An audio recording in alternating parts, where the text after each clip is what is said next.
the algorithm shown here.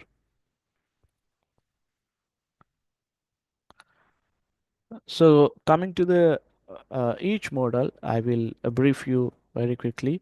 Like we have used MLP. I know that MLP uh, is a multi-layered network which has an input and output and some hidden units that can represent the variety of nonlinear functions, and it is a part of ANN, artificial neural networks. The interactions between input and output can be represented by multi-layer neural network. So each layer consists of neurons, which is linked across the different layers within the connection weights, and the weights of connections is adjusted based on the output error. So this is the difference between the ideal and the predicted output when the propagating backwards. So the back propagation is the method we are used here for updating the weights in multi-layered neural networks. So as you see in this figure, for example, there is a two-layered network with one hidden layer and one output layer is provided with a requisite number of hidden units. So using appropriate activation functions, this can represent any Boolean or continuous functions with the intervalence. So in the step one, we will initialize the structure of the network as well as weights with small random values. And in step two, there will be forward computing, applying the training examples that comprises of the variables like x1, x2, so on, xm to ym. That will be applicable to the network one by one. And then in step 3 you will update the weights. So in step 2 itself we will get the output, then in step 3 there will be a updating in the weights. So predicted output says uh, like what is the value of TA for that particular configuration of the network.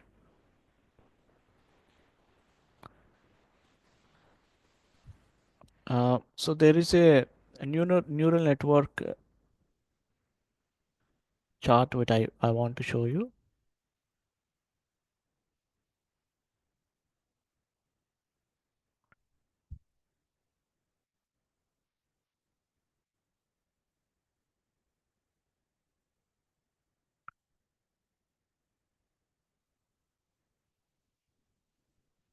Yeah, can you see this one?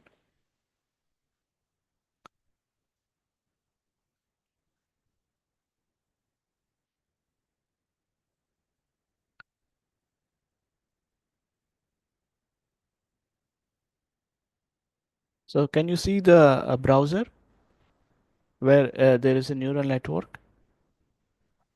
No, sir.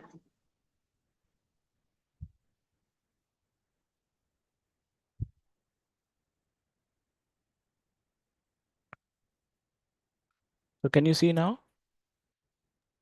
Yes, sir. Yeah. You know that the neural network is a technique for building computer program that learns from data. So it is based on very loosely or how we think a human brain works. So first, a collection of software neurons are created and connected together, allowing them to send messages to each other. So next, the new network is asked to solve a problem, so which it will attempt to do over and over. So each time strengthening the connections and lead to success and diminishing those that lead to failure. Here you can see that in this is a like a open source, anyone can do that. So there are there is a data where you can have a circular type of data or a exclusive data where you have different kinds of data, or you can have a Gaussian data, or you can have a spiral data. So and you can give the ratio of training to testing data up to 100%. And if there is a noise, so suppose if the data is related having some kind of noise, if you're taking the data from natural sources like a quality of air or quality of water, then you can include some noise, and the batch sizes can also be increased up to 30. And you can change the hidden layers here to like a number of hidden layers you can keep. Typically, two or three hidden layers are sufficient for engineering data. So the orange and blue are used throughout the visualization in a slightly different way. So but in general, orange shows negative values while blue shows the positive values. So the data points in small circles are initially colored in orange and blue, which corresponds to positive one and negative one. In the hidden layers, the lines are colored. You can see here by weights of the connections between neurons. So blue one shows the positive weights and the orange one shows the negative weights.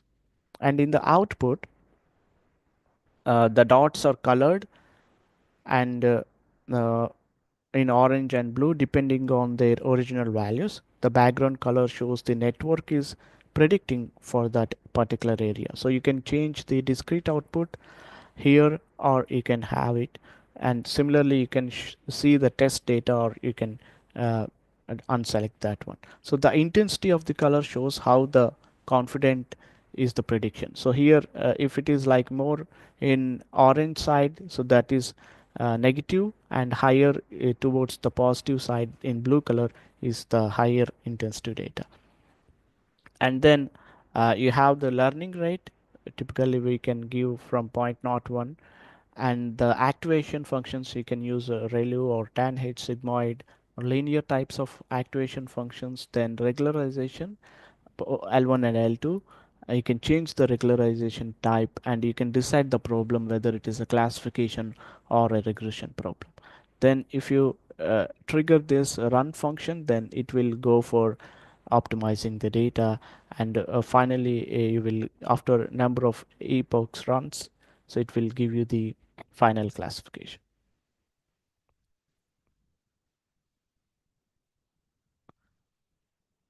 So I can share this link with you so you can work it on this. So can you see the slides? Yes, sir. Okay. So going on, we also worked with extreme gradient boosting, XCB, which is again a supervised machine learning algorithm.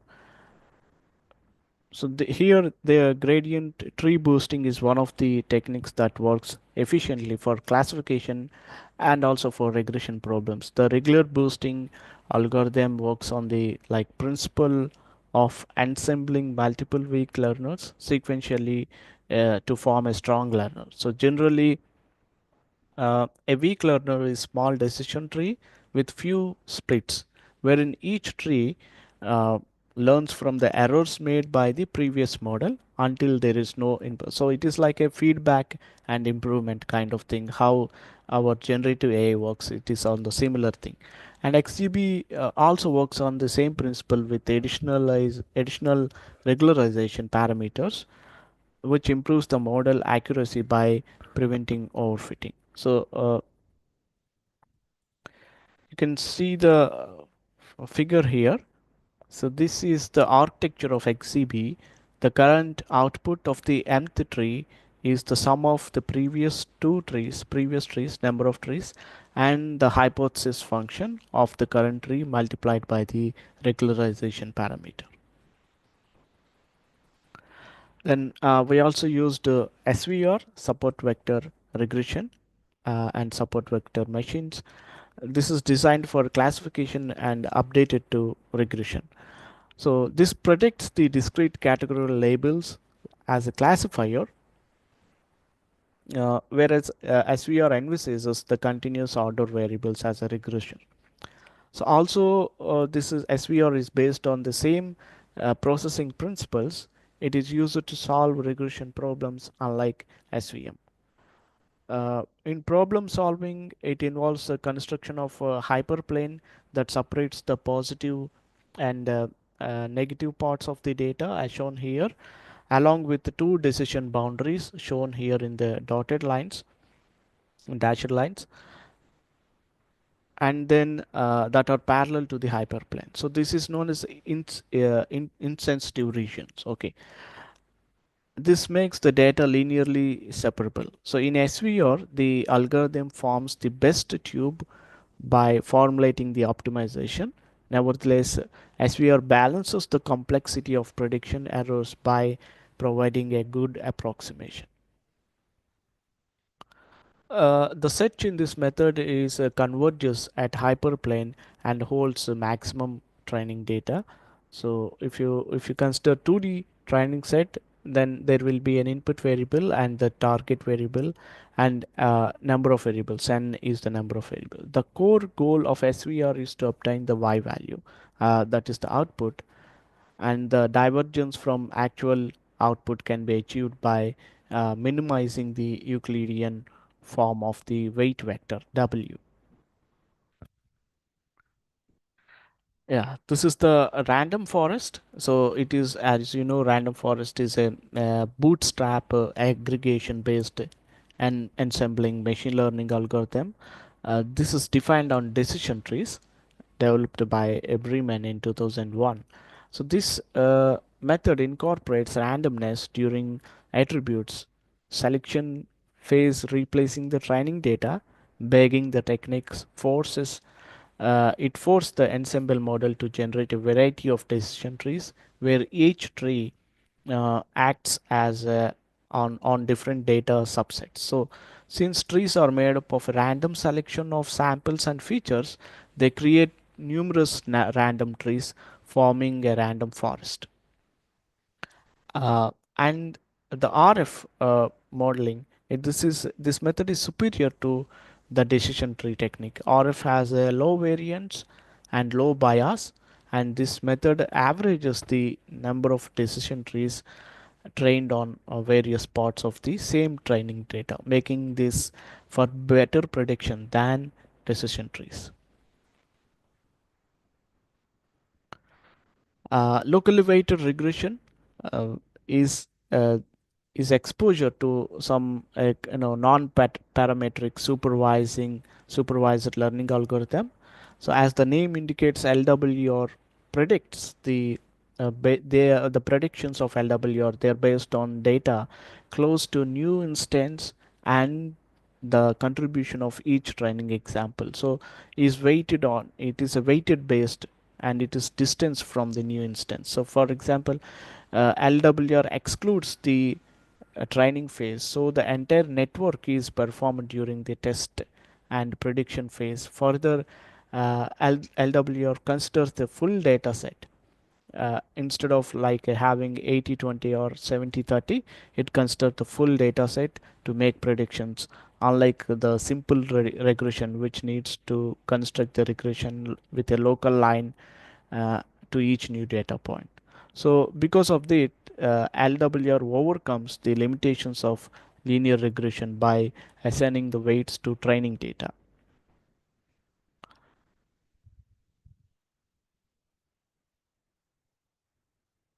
And we used grid search method for hyperparameter optimization. So in generally in machine learning models, hyperparameters must be specified for adapting the model to the data set. The general effects of hyperparameters on model are frequently recognized, but determining the appropriate hyperparameter and combinations of the interactive hyperparameters for the given set is very complex. Generally, we use the scikit-learn library in Python. Has a functionality with different optimization techniques that can provide unique set of high-performing hyperparameters.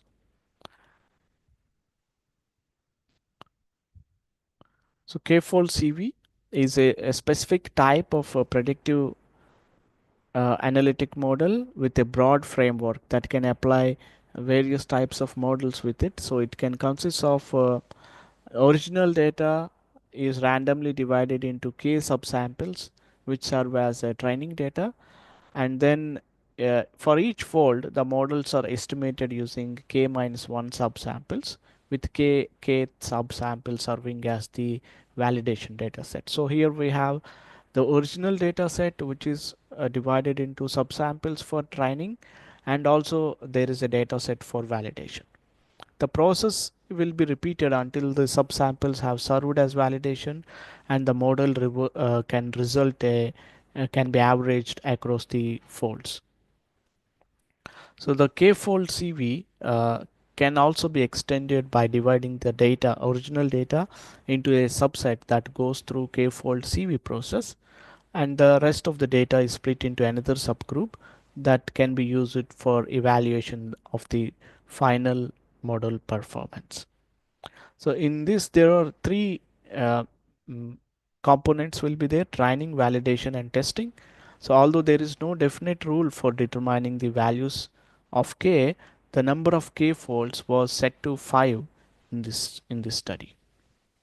So generally, again for our engineering data, 2 to 5 is the ideal number for K, and it could be higher for environmental related data where we have a lot of variability from 0 point to like from decimal values to very thousands of numbers.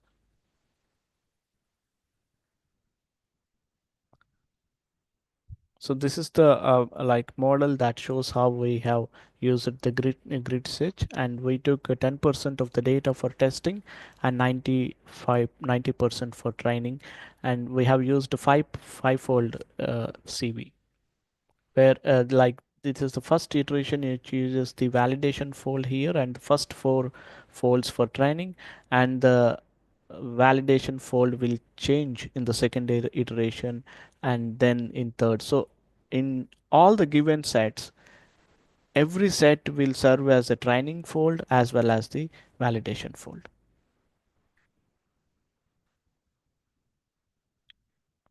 So the correlation analysis was conducted to correlate the parameters, design parameters with the allowable geomembrane tensile force. We have adopted Pearson correlation coefficient to quantify the relationship between the pairwise parameter in terms of strength and direction. So we know that correlation coefficient values range from -1 to 1, where plus +1 indicates a very high, strong positive correlation.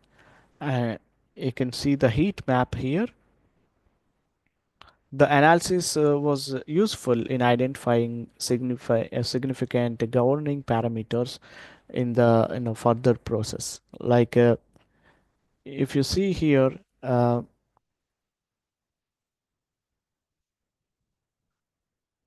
correlation for unit weight, gamma, and depth of the anchor trench DAT was very weak, which is less than, with the TA allowable geomembrane tensile force is very weak, which is less than zero point 0.1, and the slope angle of V shape is with the TA is most of the times it is showing negative, like inverse relation, and sometimes it is showing like positive with TA.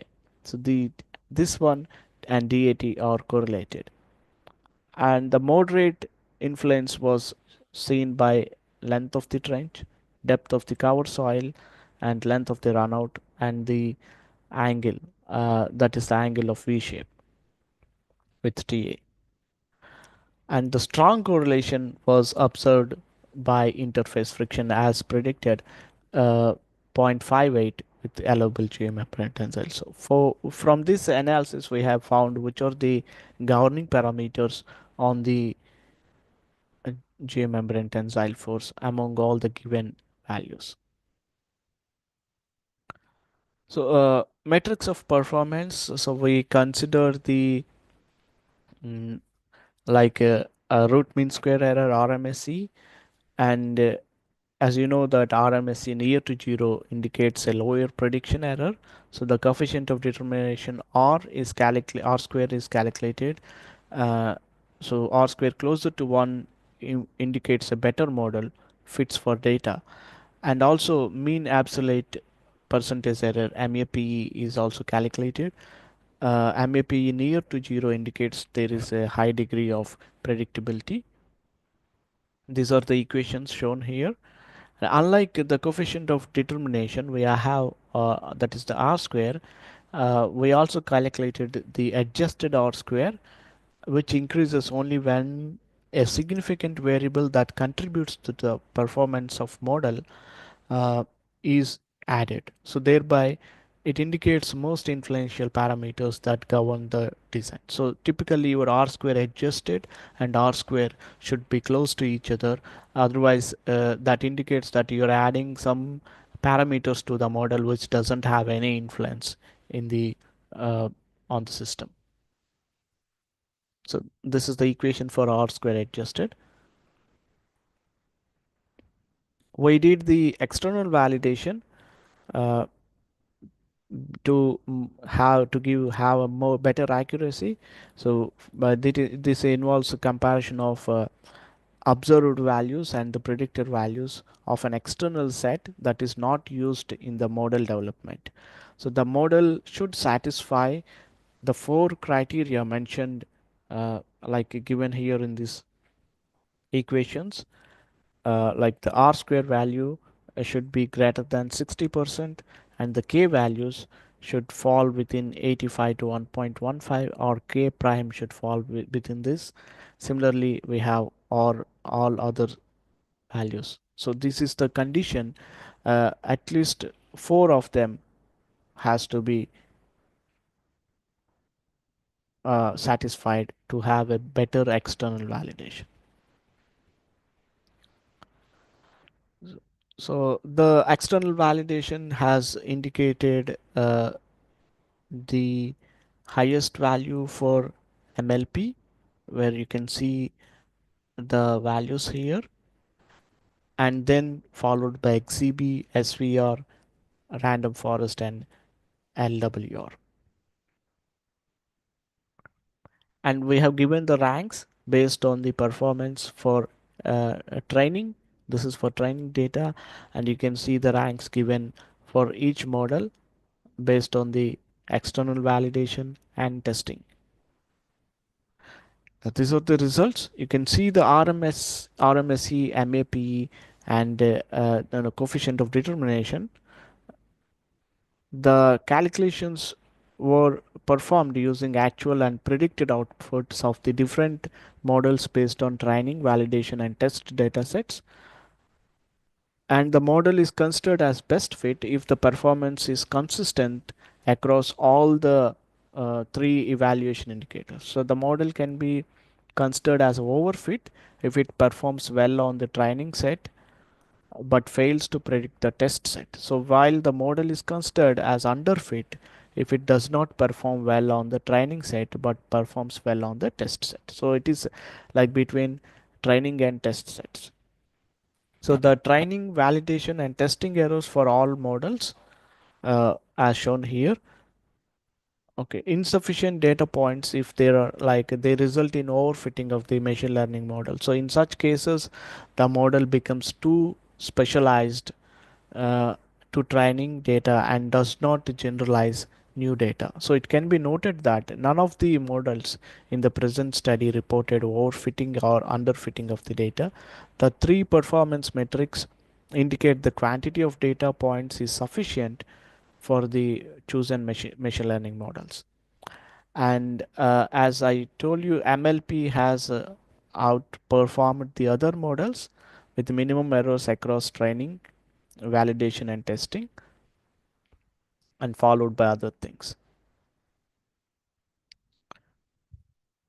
So a comparative analysis has been made between actual and predicted values to verify the suitability of the model. You can see this in the figure. So this is a comparison between the models used in this study. Like this is for MLP, the fits the data more accurately than other models with minimal error.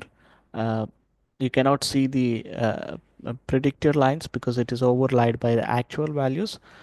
And the models such as extreme gradient boosting, SVR, also accurately fit the data, but there is some error associated. You can see the difference between dashed lines and solid lines. There is some lower uh, magnitude of error. The external validation scores machine learning models are summarized, and Among the four external validation criteria, at least two must be fulfilled to assert the precise predictions. So, with exception of LWR, which do not fulfill the C3 and C4 criteria, all the models in the present study fulfills the external validation. But even in LWR, the model predicted the TA values has considerable accuracy, but there is a significant error between the actual and predicted values.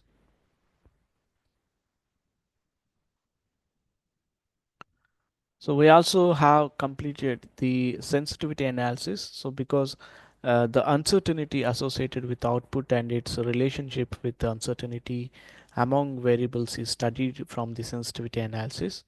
The outcome of this result has shown there is a significant implications at different phases of the model developed in error finding or in model advising or parameter adjustment and examining the input and output relations. So uh, this study has variables like GM tensile force and the other variables as shown here.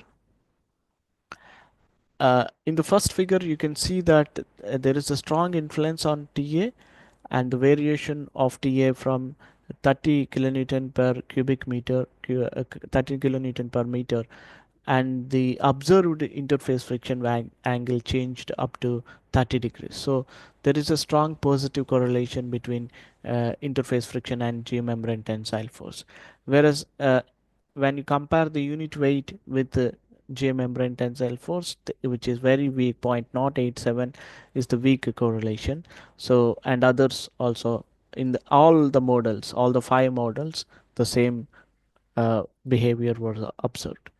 Similarly, for LRO, the correlation is moderate, uh, and it is also moderate with the depth of the cover soil. And this is the runout length, and this is the length of the anchor trench. So you can see most of them are like inclined, which is indicating some moderate to strong correlations. And if it is like horizontal, which is indicating like weak correlations. Yeah. Uh, so I will conclude very quickly. I will show you like brief explanation. So instead of going a single value of machine learning models, we have done the probabilistic analysis in machine learning so that instead of giving a single value, predicted value, we can give a range of the data. So because there are a lot of variability associated with the soil interface and the material what we are choosing, etc., and how it is installed. So you can see the variability if it is predictable and unpredictable, how it leads to probability of failures. So a lot of uncertain parameters associated with this. So instead of going with the regular deterministic factor of safety approach, we went to reliability based form first order reliability methods where we can predict the probability of failure by spatial variation by using aleatory or epistemic based uncertainty so that we can predict the load or the strength. Here, load is the overburden pressure and strength is the geomembrane tensile force so that we can compute the partial safety factor. We have developed an optimization method. So this is a direct search method based on Nelder-Mears search for optimization. So there is a simplex tetrahedron, three-dimensional, and this will undergo different operations. This is a search for global optima where the diode will undergo like different operations like expansion, contraction, inside contraction, shrinkage, etc. So it finds like this. So these are the different operations going on the optimum. So whenever it finds a global optimum, then it will undergo shrinkage and this diode will become a single point and that point will be reflected as the output. So there is some disadvantage with this method is if you do not know or if you cannot give the initial input values properly, then there is a chance that it may converge at the local optimum instead of the global optimum. So that has to be, so we need to have a clear idea about the practical values. Otherwise, some values will become very obsolete. So the optimum functions where we have developed to get the objective function to determine the error between quantiles, percentiles, and cumulative distribution function. So instead of going for a single a log normal distribution, which we generally use in engineering because that is strictly positive, we have worked out with 7 continuous probability distribution functions, and we found that for different conditions, like different design parameters, different distributions are best suitable than log normal. So I'm showing here one example, that is the upper bound of internal friction angle, where again we got Gaussian distribution as best one, and these are the errors. So at least two of these three should be satisfied to select that as a optimum distribution. So we worked with that, and some distributions have shown significantly well in case of different parameters like interface friction, DAT, and length of the anchor range, etc. So then we have modeled these into reliability based optimization. I'm not going into the details in view of time. So then these are the results. You can see that the coefficient of variation of interface friction angle is significantly varying from it is influencing the reliability index from around 3.25 to less than 1. So when the COV increased to 30, and a very minimum influence was found with the unit weight of the cover soil. So this is a design example which I have solved.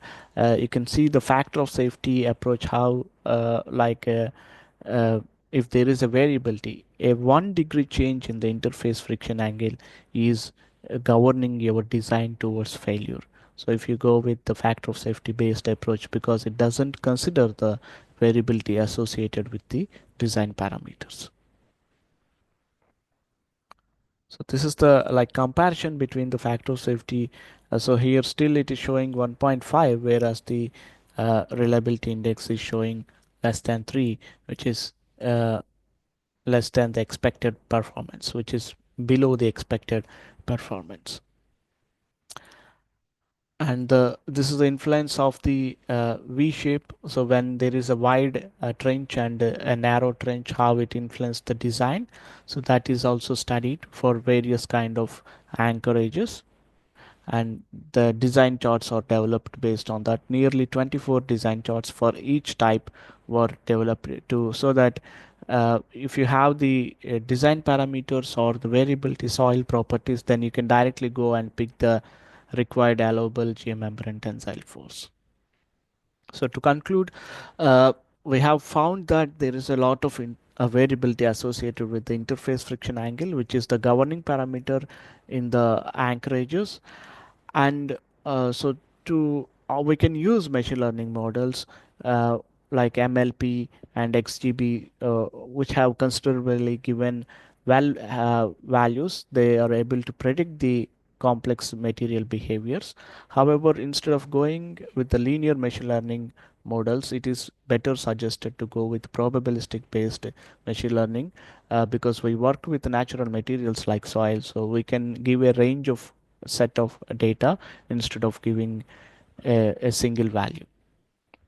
So these are the publications we got from this study, and I should thank my supervisor Dr. Basha, and my collaborator Professor Reddy, and my PhD student Ms. Kavya for supporting me in this work. So thank you all. Um, and I thank the organizing committee for giving the opportunity, and Professor Ramarao for inviting me to this. And if you have any questions, I'm happy to answer. Thank you.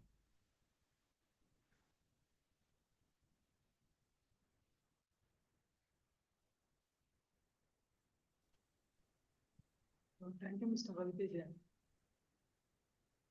Hello. Thank you, Mr. Valtejan. I'm Thank, Ram. Yeah, thank you, sir. Thank you. Tirupati, can observe any Hello, sir. questions? Any questions from the participants? Yes, sir. Hello, sir. My name is Rajiv Kumar, sir. Yeah. Sir, it was a very nice presentation, sir. Sir, I have one query, sir. You are doing a five folds validation. Mhm. So, can you explain briefly how to validate the data using five folds method? Like I have shown you the external validation.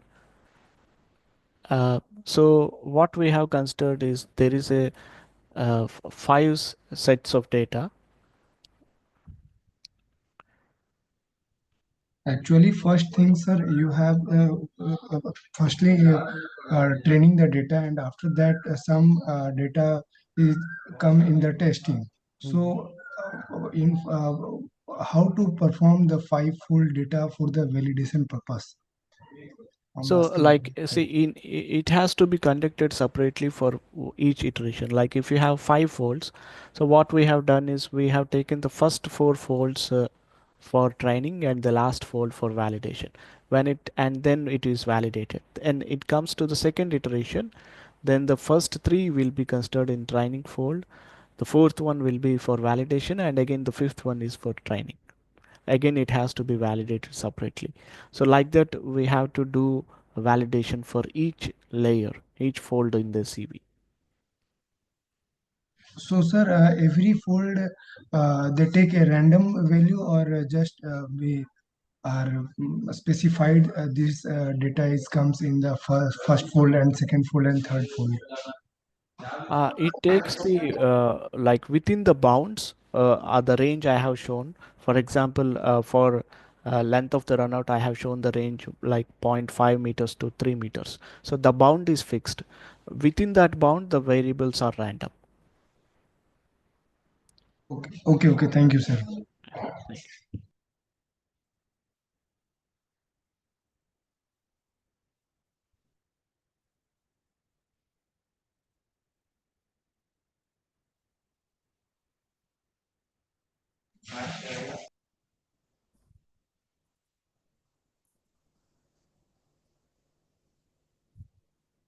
So, any more questions?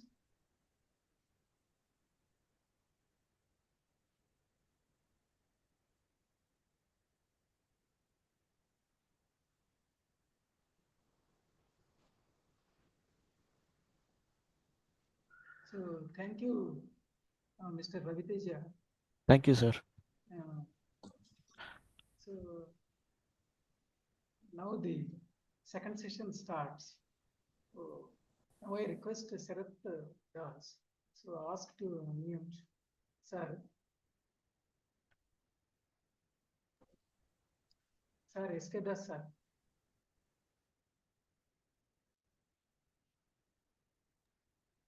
On behalf of Department of Civil Engineering. Wait, madam, wait.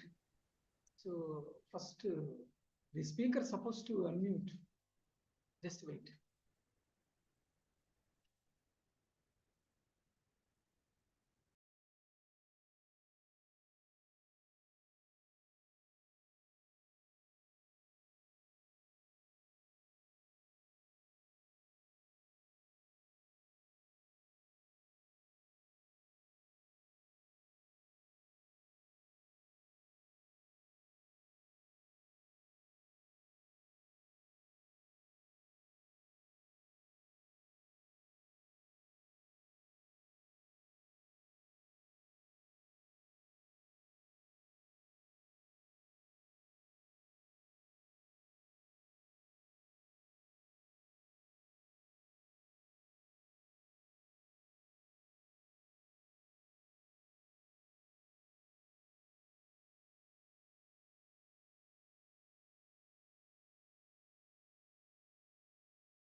just wait.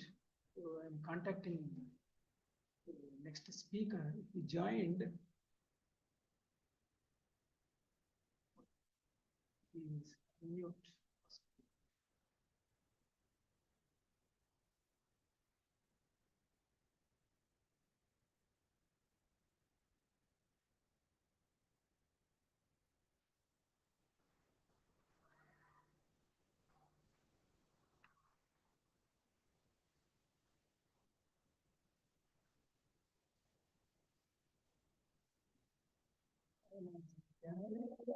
చేయట్లా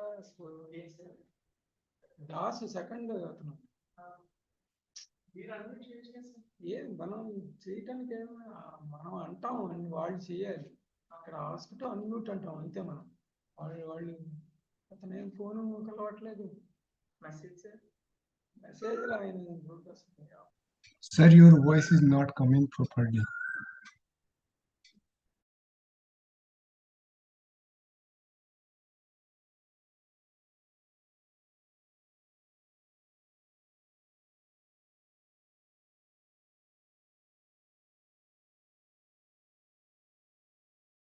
Mute.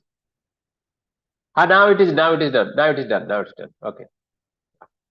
Yes.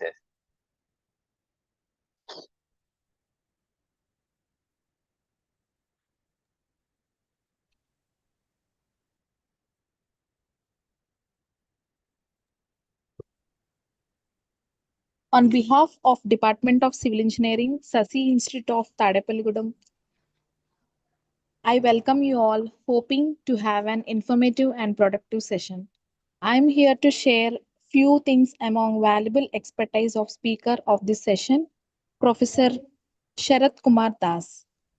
Dr. Sharat Kumar Das is a professor of Civil Engineering Department at IIT ISM Dhanbad, India.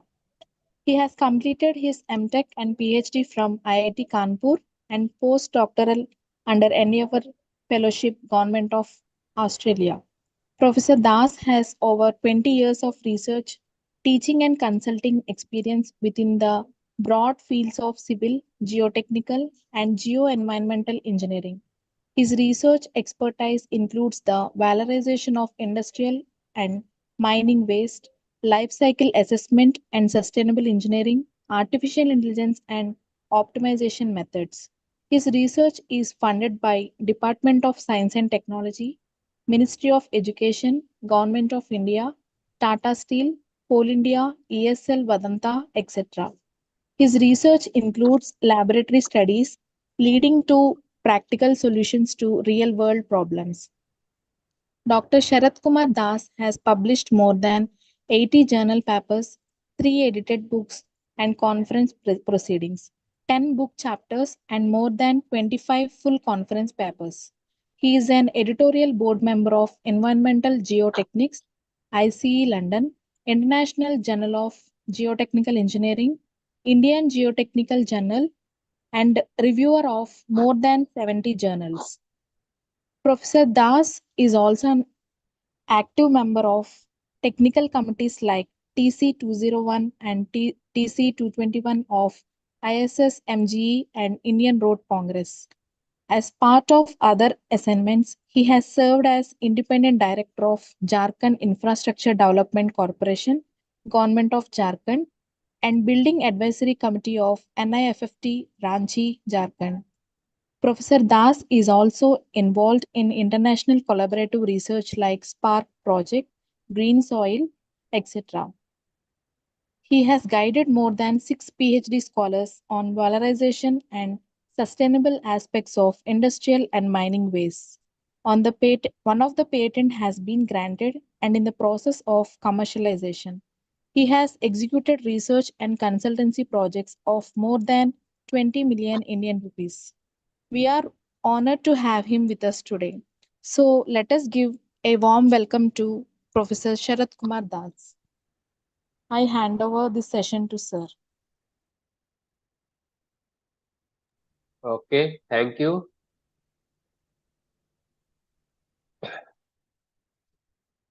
Am I audible? Yes, sir. Yes, sir. My screen is Yes, sir. in presentation mode. Yes, sir. Yes, sir. Okay, thank you. Good afternoon, everybody. So I am going to present on this topic.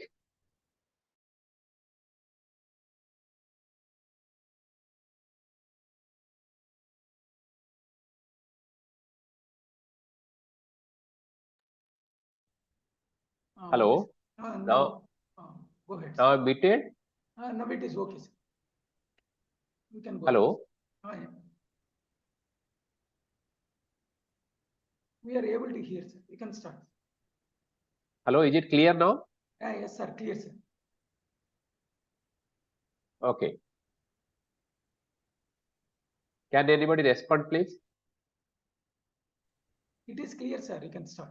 Yes, sir. It's visible, but two slide is But somebody presenting on the muted. screen. Am I audible also? Audible. Yes, sir. Your voice is coming properly, sir. Okay. Yes, So now, so when I'm going for this AI/ML, so many a times we take it as if there's one, but there is a simple difference. A small, I'll say the difference in this artificial intelligence and machine learning. Both we can say that as if the other version of this prediction or statistical models. But when it comes to artificial intelligence, so this we have inherited or we have adapted this natural intelligence from of the human being or from others. Where machine learning is basically we are trying to develop sophisticated prediction models based on refined algorithms. So there is a simple, thin difference between these two. And now this is a very much big buzzword. Everybody is talking about this AI/ML.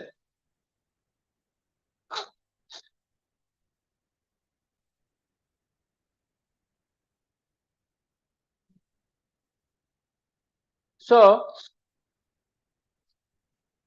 because it's new, should we adapt or old is gold? All those models available in our geotechnical engineering, all good. So there is a sloka in our Mahabharata. Just because it's old, it not be good. Nor a composition because it's new need be faulty. So those persons, those who are accomplished, they do the examination and then select the proper one. Ignorant goes by the opinion of others, like a WhatsApp group. So that is the, when you're talking about AI/ML, so this is not a very new concept. Only thing that it is a different version of models recently being developed by the scientists or engineers for its application. Look at this diagram. So these are the diagram why I said artificial intelligence. So if you look at these pictures, the nature has created certain things, that rabbits for generation or a cell or some spirals. It is following certain pattern. So sometimes we say Leonardo da Vinci was very intelligent guy to follow it to make this Mona Lisa, for which become famous. So that follows a ratio which is called a golden section ratio. So if you'll see, that means those days he followed the nature and get some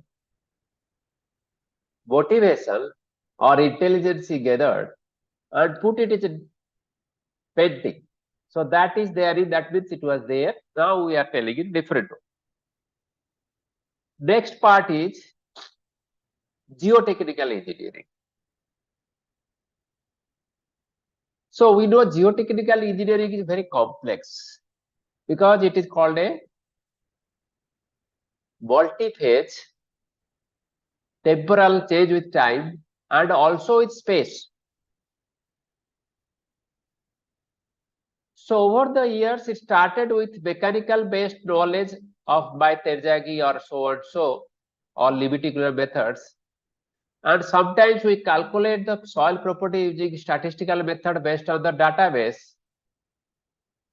Now, with the advancement in other branches of engineering sciences, we have also tried to put it like automation, robotics, AI/ML, and finally, this is now the next version, which is called the digital twin. So this is also coming into geotechnical. So with the time, geotechnical engineering also evolving or following the latest methods in science and engineering. There are different challenges when we are talking about artificial intelligence for geotechnics. Many times I have seen that people say that we have got these inputs and we get some outputs. But then how to consider those inputs is a big challenge. If you take more number of inputs, does not guarantee that you will get better accuracy result. A different combination also can different outcomes. Then there is another rule, it is called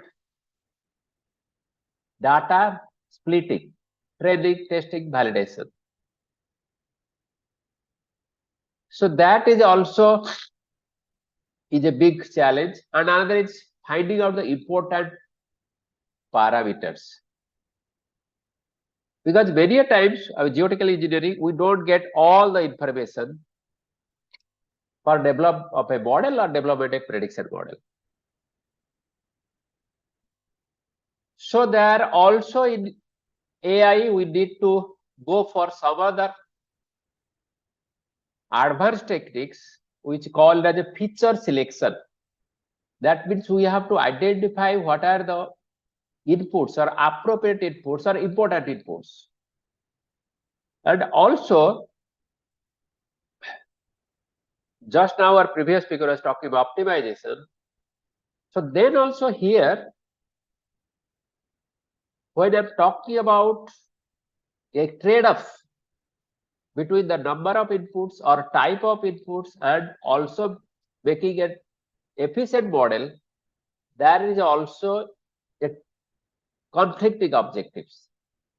So for that reason also we may go for multi-objective optimization techniques, and these multi-objective techniques again can be done better with evolutionary algorithms, which most of them are also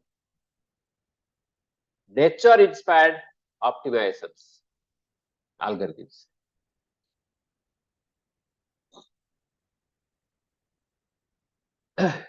So another important point is that when I'm getting the data set,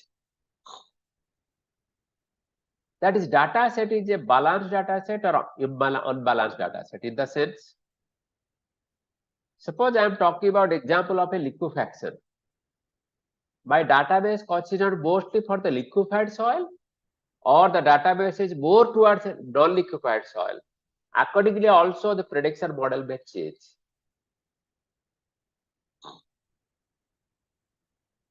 Then some of the rectifications which is coming nowadays, that is, we need to always update our model, because whatever the model today what we are using, that is artificial intelligence or ML algorithm, we have to be also updated with the latest trend and how this can be further improved.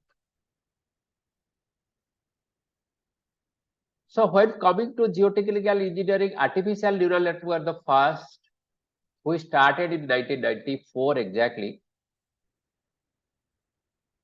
and that time also today we call it as a black box system. If you look at this figure, initially the interpretation of the model was very low in compared to its physical knowledge. So that's why you are calling it as a black box system. Then in around 2000, this multi-gene genetic programming, which was somewhat transparent, where you can calculate and where you can see that how the things are being generated, that was called as a gray box system.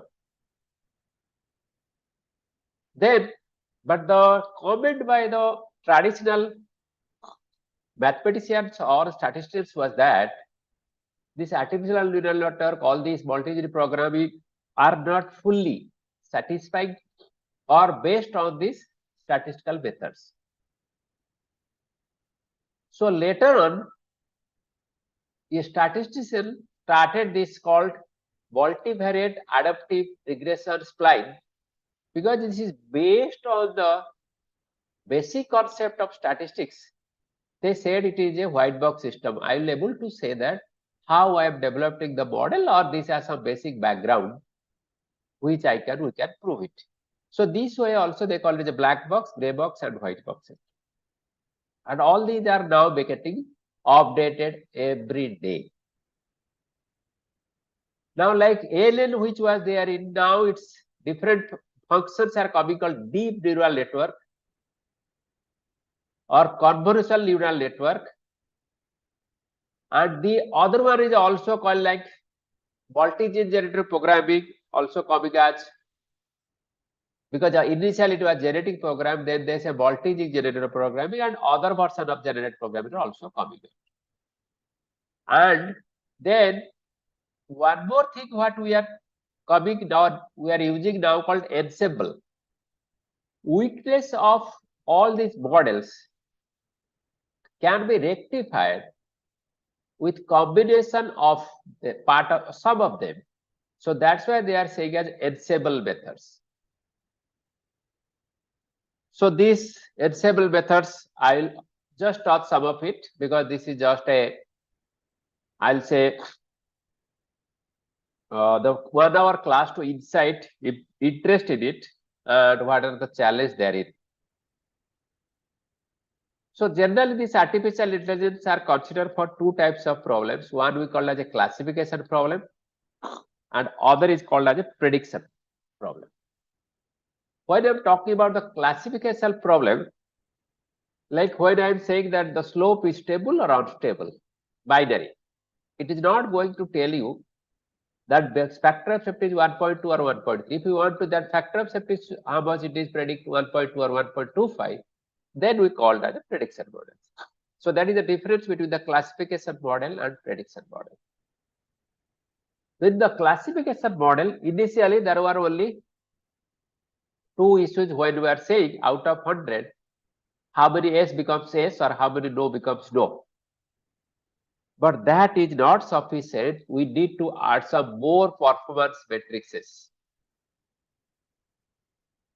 So when I'm talking about the slope, if failed suppose 0 and stable is 1 or s, then you need to calculate with different statistical performances to say that the develop what I mean the model what I have done or the classification methods what I'm using is adaptable. So there are these are the different statistical criteria we need to use when I'm going to check performance matrices of a problem using artificial intelligence or machine learning. I am taking a small example because we are geotechnical engineering. That is again, as I said, is a slope stability problem. So starting from the first,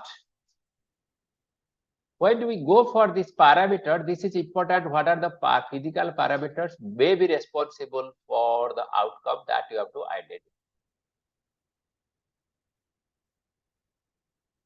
And this data should be real field data, then you can get better idea.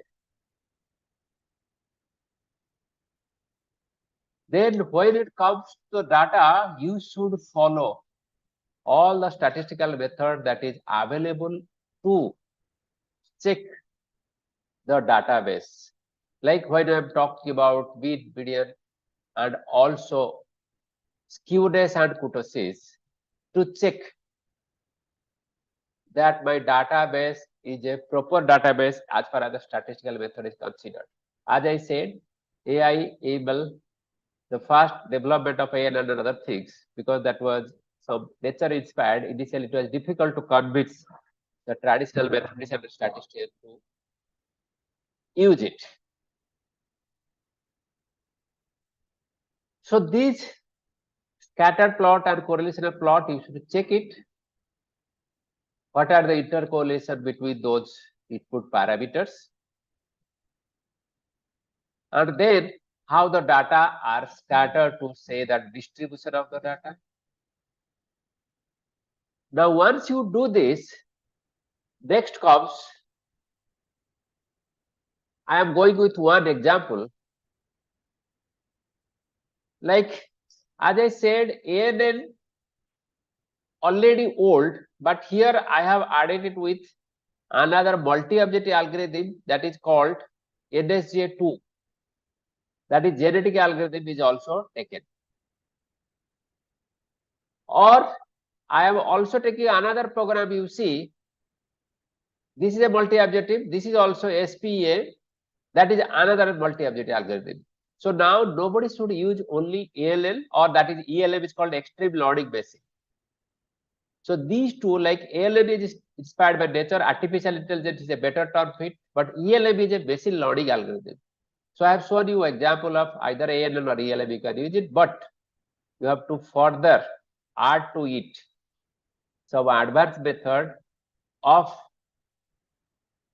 multi-objective optimization to trade off between the number of input parameters you consider and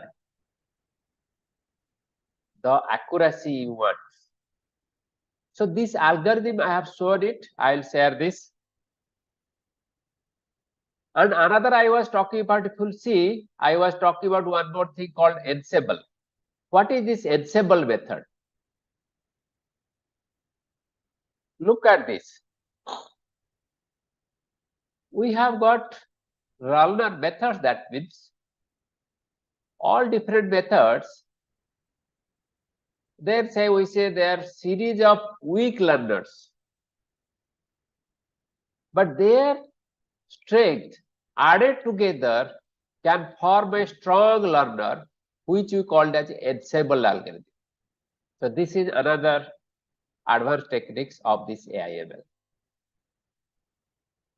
And then there are two ways, you see, this original database can be divided into different groups and develop different models, and all these models best will be done and shared, taken it, that is called bagging. But in another case, I use all the data at the time for model 1, then for model 2, and for model 3 or model n, and so on. In this case, what we say, suppose which is the best model, I give more weight, which is the least we are weak model, I give the less weight. So this way, if I'll go it, then it's called boosting. Now the people are saying random forest and so on. So these techniques are to be now the recent algorithm which should be used for this algorithms, or what we call the artificial intelligence Bayesian learning. Okay. So here I have shown you some diagram. So one is that you take all the inputs, you do, like I have shown you your MOFS, that means I am using artificial neural network with another multi-object algorithm, or as I said, ensemble algorithm like random forest XGBoost. So when I'm doing it, first training testing 70-30. So here I have shown an example, you can take with a different person. But one more aspect I'll tell you here is said that many people miss it, which is called as k-fold cross validation. Because how many you will take for training and which one you will get for training and which one you will for testing. That is called 4k-fold. Suppose I am taking 4-fold.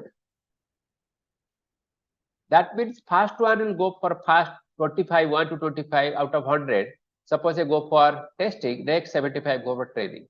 Next what I'll do, from 26 to 50 go for training and the rest others go for training. So this way we say it as a k-fold cross validation, always you should check it, which many people miss. Then only whatever the model you are getting is acceptable. Next, here you can also, finally, after doing this exercise, you can give it in the form of a model, good for the user to use it. That is nowadays very easy. So here I have told you about like a random forest. Okay, this one, as I was saying, different. Just a minute, sorry. I'm in a bit take here.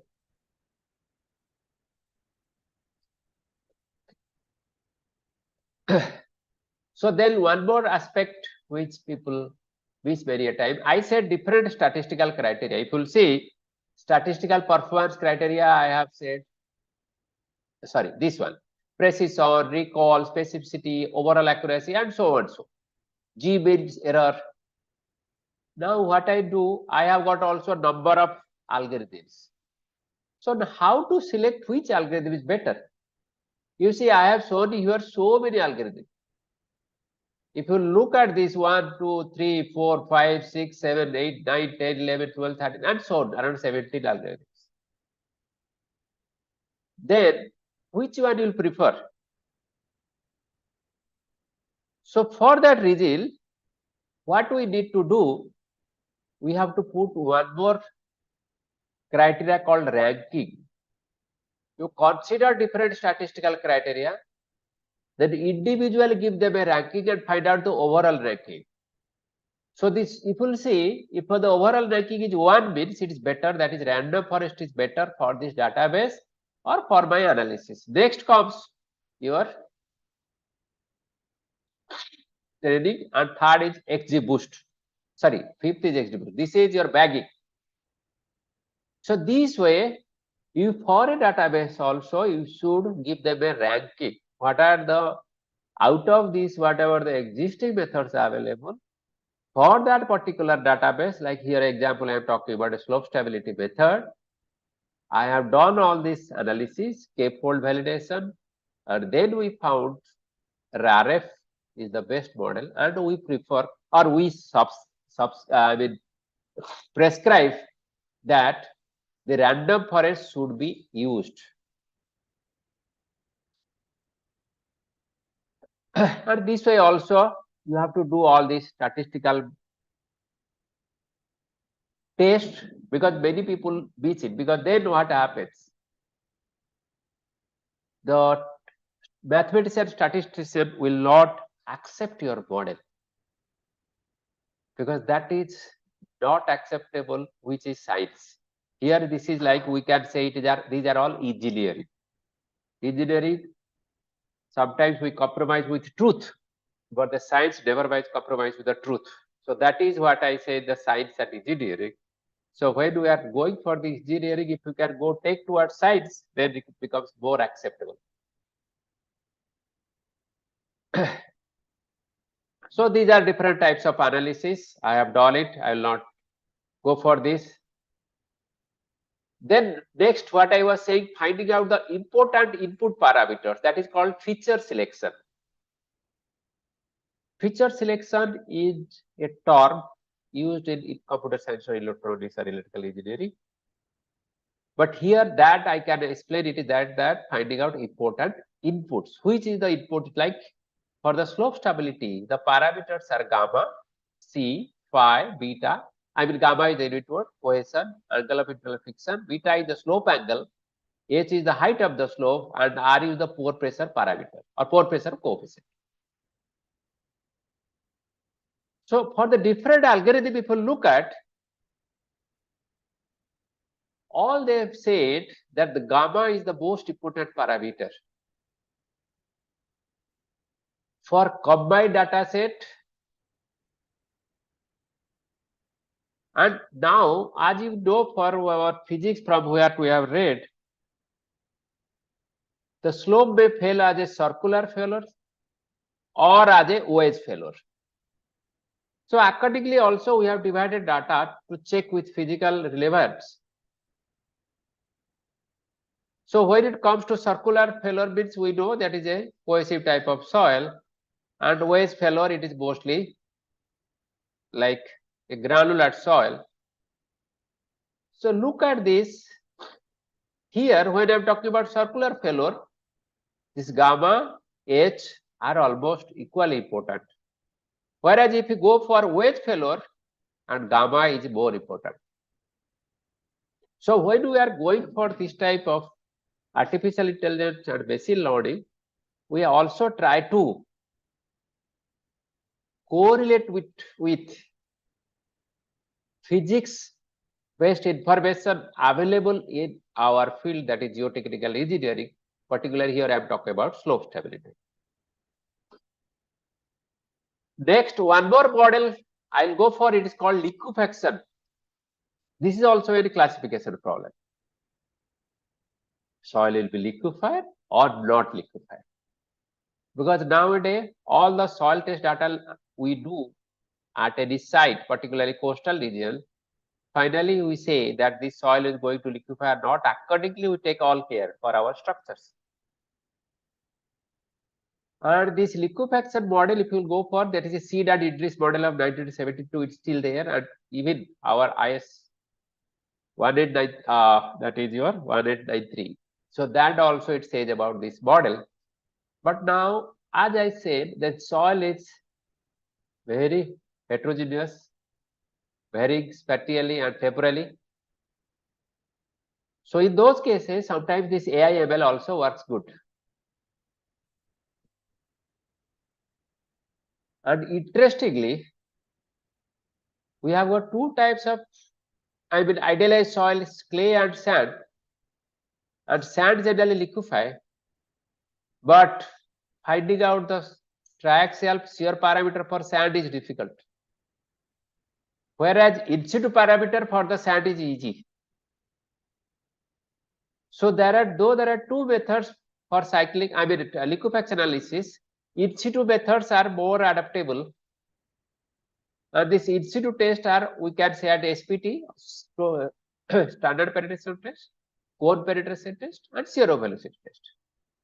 Out of that, SPT is most widely used.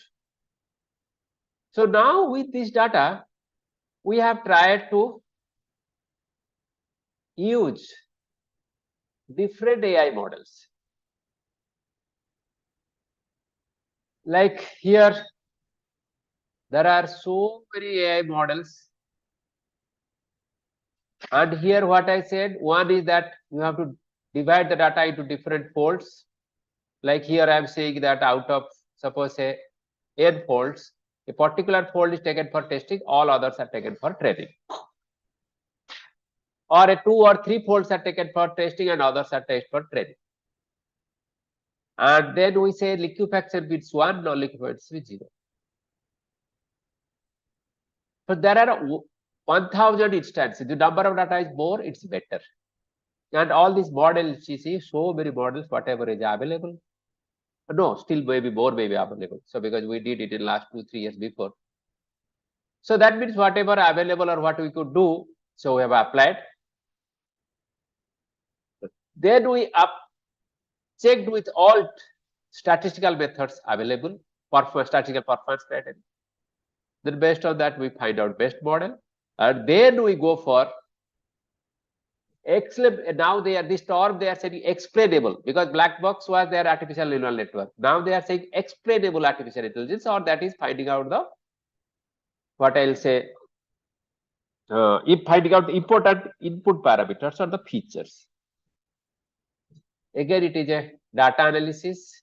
You can do different types of input data which is available to you, and how to present the data so that It gives some information to you that unless you do it, I'll not go for that here.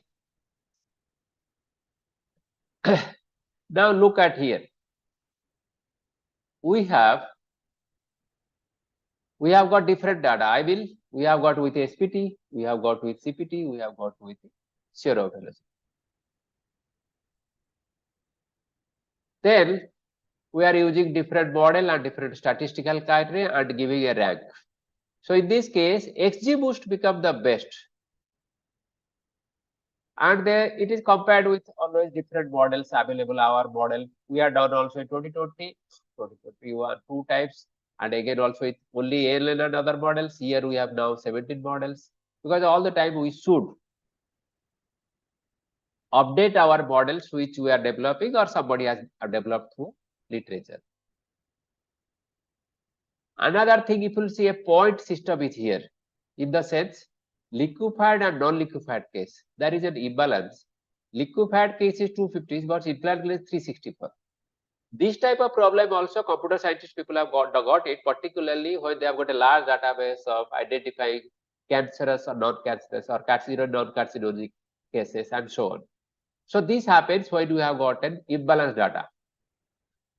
Like in this case, if you see, it is very much balanced. 419 and 370 ratio is 1.111.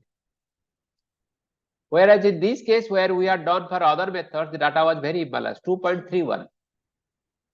So all these things we need to consider, and then you have to use an appropriate model so that even if there is an imbalance, still it should be able to do it. Anyway, so now I have done it with a feature. In this feature, if I'll go for liquefaction, different methods has given different values. Again, confusing. Which one to take? And this is for the SPD data. If you look at it, mostly phi or F75 is important. While you'll go for CPT database, Amax by G and QC are more important. So that what it tells, I want to explain it here. If it is SPD database, Amax by G, suppose this data not available to you, still you can proceed. Whereas if you are going with the CPT database, if you don't have Amax by G data, you should not go for prediction. That means your model is going to, your prediction is going to be highly erroneous or maybe wrong. So this is another point or take home I am saying that you need to follow. So based on this, again, I am not going with conclusion because time is only 1 hour, and rather I'll go for some questions. The next what I was saying is a prediction model. If you'll see what is the difference between the classification and prediction, if you'll see the criteria is different. Mostly, many of them will say root mean square error or correlation coefficient R square or mean absolute error. These are the parameters, which was different when I was talking about the classification model. There was talking about precision and so on. So same stability problem, I am going with a prediction model. Here what I need to do, I need to find out factor of safety. There I was checking slope is stable or unstable. That is 12 or stable. So this way, the performance criteria is changing. We have got around 562 database here. And then if you look at this, the inputs can be, one is physiomechanical properties, gamma, C and phi, slope geometry, beta and height, and external triggering factor, or what I can say pore water pressure coefficient RE. Here I have not considered the seismic aspect, I make it clear. Then you get this type of plots, trending, testing, and so on, and different models are there. Only one point I can highlight it here. Look at these two models, I will say. 0.97 and 0.87. Trending is 0.97 and testing is 0.87. So these will say obviously better trending and better testing. But at the same time, we should check Because here if I'll compare it with the other one, you see training is 0.98, but testing is 0.85. So what is the problem here? Which one you should go for? Because it is 0.98 and 0.85, here is 0.97 and 0.87. So in that case, we go with a called overfitting ratio, like training by testing. So that way, if you see close to 1, it is better, this will be better. So when you have got so many models, you should be very careful about another aspect called this overfitting ratio. Okay, so these models, these plots, you can get it and do it any Excel sheet or any plot. But when it comes to data types, like I say, one is your synthetic data. Synthetic data means take some parameters, vary that parameters to different values, and do a computer analysis, and that you take it as input output.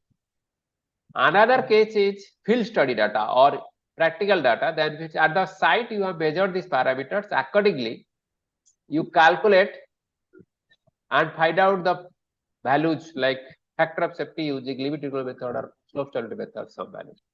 Then you do a prediction model further.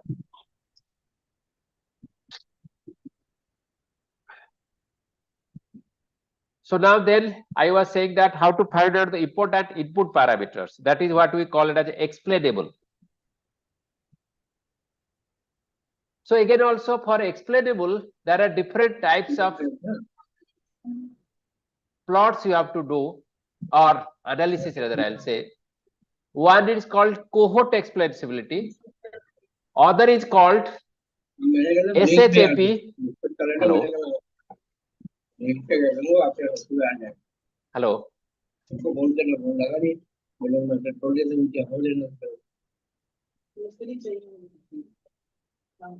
So this is explainable because the latest trend is explainable.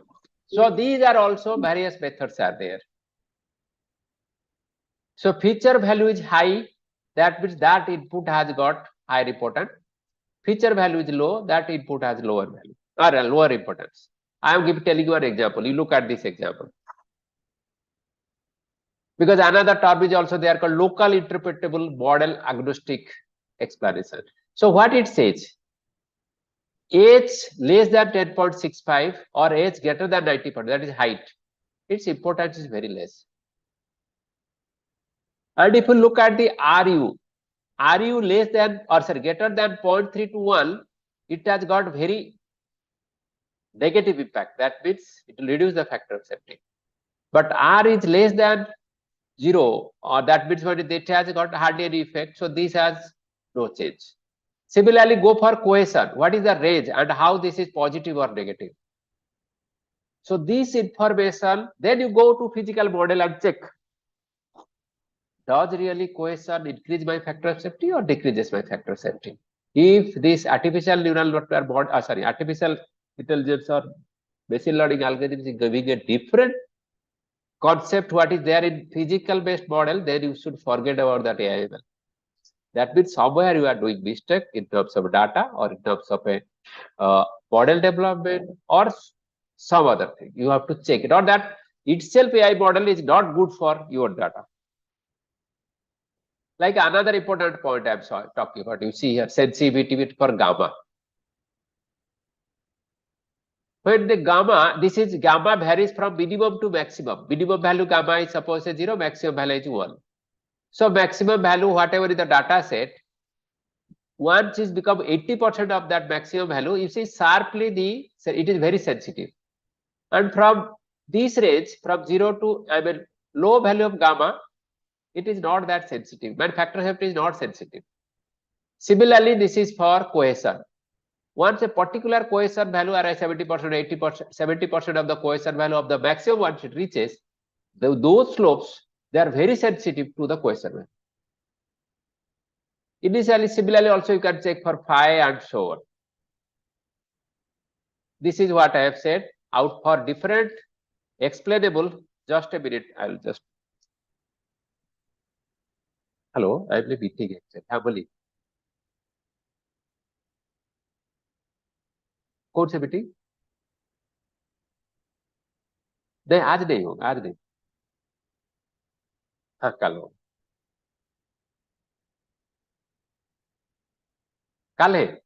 कल through out the day है, evening में चले जाएंगे, day में करेंगे, launch time, हाँ launch time में करेंगे, कल लॉन्च टाइम में करेंगे, हाँ हाँ हाँ हाँ कल नहीं हो पाएगा, हाँ ठीक है, ठीक, काल के लिए परसों के लिए मैं बताऊंगा, मेरा मीटिंग खत्म हो जाए 10 मिनट के बाद फोन कर, काल के लिए रखिए परसों, I am sorry.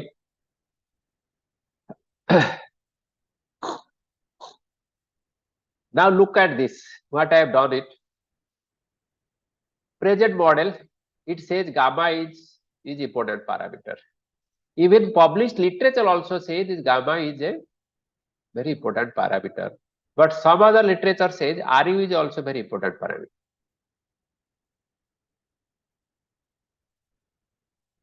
Now, again, if you go to phi, the present analysis says that phi is very important based on this SAP analysis or ensemble or explainable AI, what they are saying, and then also C value. So this is again, AI/ML can give you result, but you have to be a geotechnical engineer, proper geotechnical engineer to interpret the data and then say that whatever the AI model or ML model is developed has some meaning. So this is what I said you. If you look at this different parameters, these are models, DT, ET, RFA, and so on. So these are models up to cat boost. Then SAP is the explainable AI parameter, and sensitivity analysis generally we are varying for a parameter and checking the others. So generally it is matching. SAP is very good. I mean SAP if you go for explainable for this AI, so it is matching with sensitivity analysis, which is part of statistics. So it is almost matching. H is important, it says. Then gamma is, sorry, H is least important, gamma is more important. So this way sensitivity, we can check it, which are better parameter, more parameter, I mean good parameter.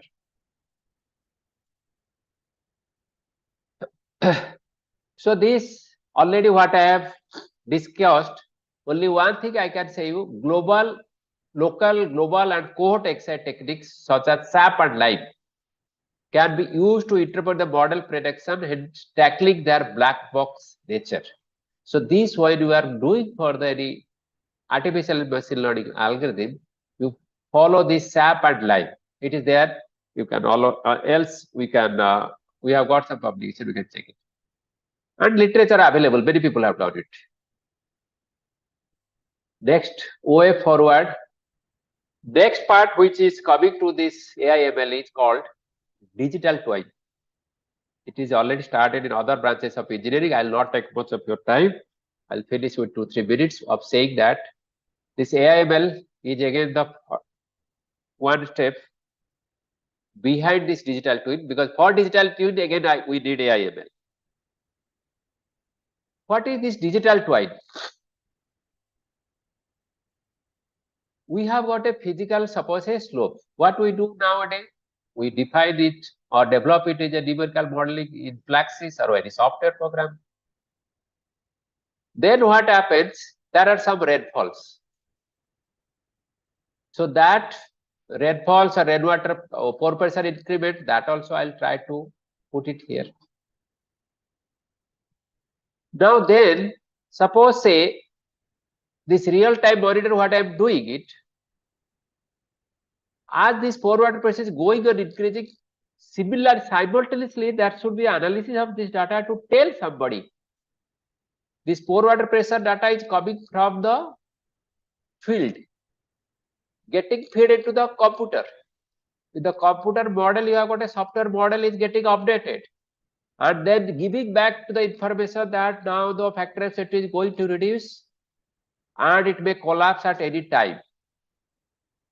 So this is called digital instance, this is physical instance.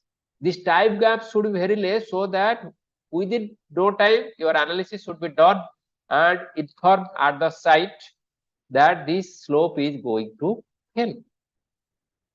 So what happens if this numerical methods is slow? By the time it completes the analysis, send the signal to physical instance, it might have already failed.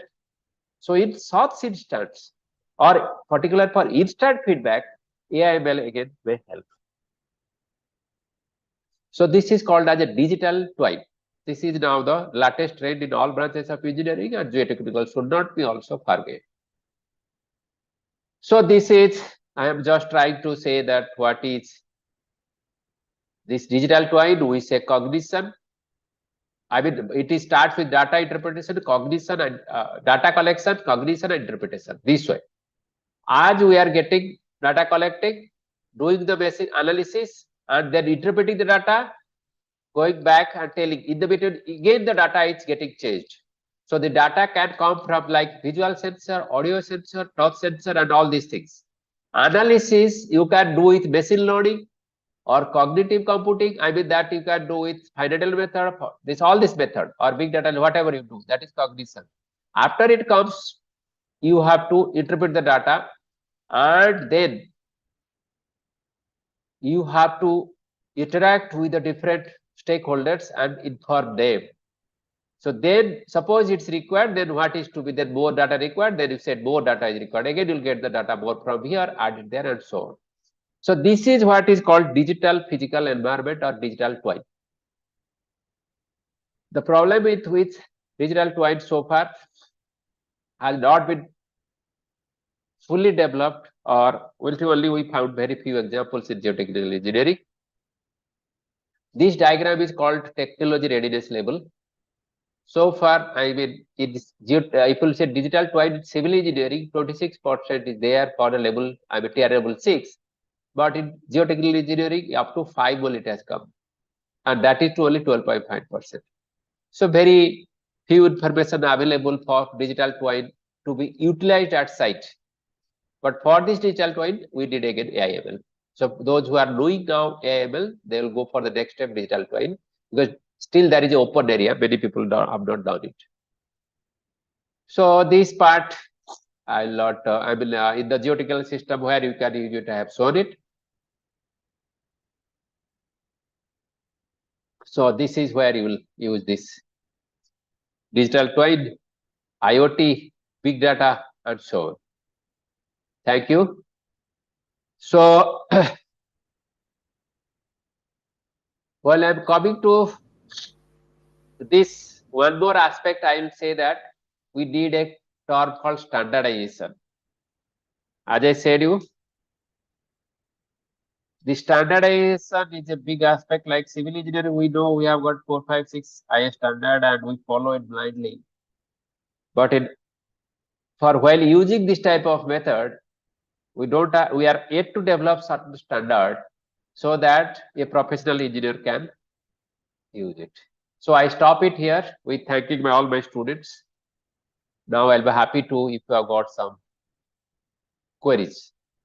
Thank you, Professor Raman. Thank you, sir. Am I audible? Yes, sir. Hello. Audible, sir. Check chat box. Any questions? Any questions from the participants?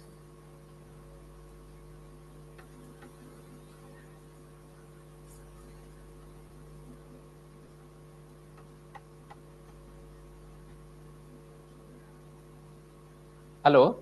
Yes, sir. Sir, there are no questions, sir.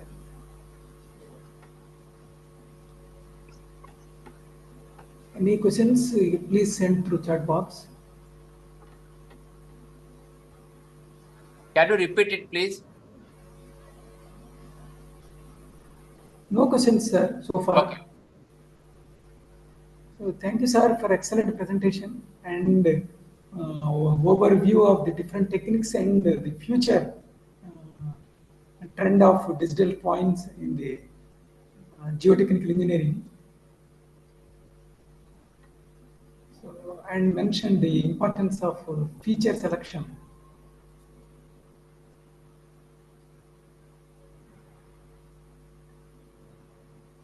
Any questions you'd like to send? Otherwise, I will close this session. Thank you, sir, Professor S.K. Dance. Thank you very much. Thank you very much. So I will close this session, sir. Thank you, sir. Thank you, sir. It's a very nice presentation. So now I'm leaving the meeting. Yes, sir. Yes, sir.